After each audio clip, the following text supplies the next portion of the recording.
Comparison is thief of Joy भन्ने कुरा चाहिँ म एकदमै मान्छु होइन।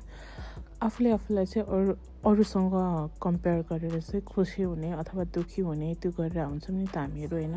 म चाहिँ पहिला चाहिँ जिम आउँदैन थिएँ नि त, अनि अहिले चाहिँ म जिम आएपछि चाहिँ I think I also compare myself with others. त उसको त कस्तो राम्रो ब्याक भइरहेको छ, अथवा चाहिँ म कति टाइम भइसक्यो जिम आउन लगाएको होइन, तर मेरो त्यस्तो ड्रास्टिकली वेट लस पनि भएको छैन।